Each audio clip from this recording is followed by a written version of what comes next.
You know, one of the amazing things about Scripture is that in it we see these seemingly ordinary illustrations that communicate profound truths about God and His work in the world and His kingdom. And the olive tree is one of those illustrations, and it's really a picture of a family tree.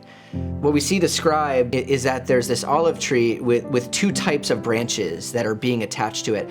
One type of branch are those that are natural, meaning that they were originally from this olive tree and they were cut off, but now they are being rejoined to the tree.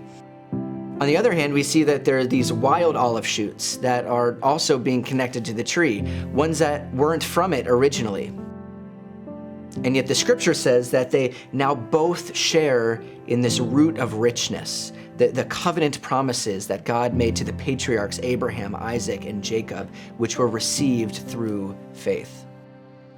You see, this tree tells the story of God's rescue mission in the world, a work that the Lord launched as He blessed Israel, now the Jewish community, so that they would be a blessing to the world, inviting the nations into covenant with the one true God. And it's a work that the Lord brought to completion when He took on flesh in Jesus, who would provide redemption for His people through His perfectly righteous life, His atoning death, and His victorious resurrection. The Bible tells us that it's only in God's Messiah that both Israel, the natural branches, and the nations, the wild olive shoots, can find forgiveness of sin and can be grafted into relationship with God. It's in Jesus that the covenant promises made to the patriarchs find affirmation, and it's in Him that Jews and Gentiles are reconciled to one another. At Grafted, we believe that when Jews and Gentiles come together in unity around a common faith in Jesus, it is in and of itself a testimony to the power of what He has done. We're convinced that one need not give up being Jewish in order to follow Jesus, just like one doesn't need to become Jewish in order to experience the fullness that God has for them in the Messiah.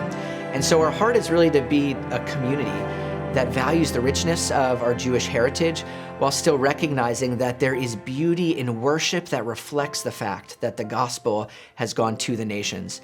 More than anything, though, we want to create a hospitable space where all people can be invited into the abundant life found in Jesus and then be sent out as ambassadors of God's kingdom into the places where they live, work, and play. We would love for you to join us as we trust the Lord to bring this picture of the olive tree into fruition, and as we seek to cultivate a family of Jews and Gentiles in Messiah Jesus. We'll see you soon.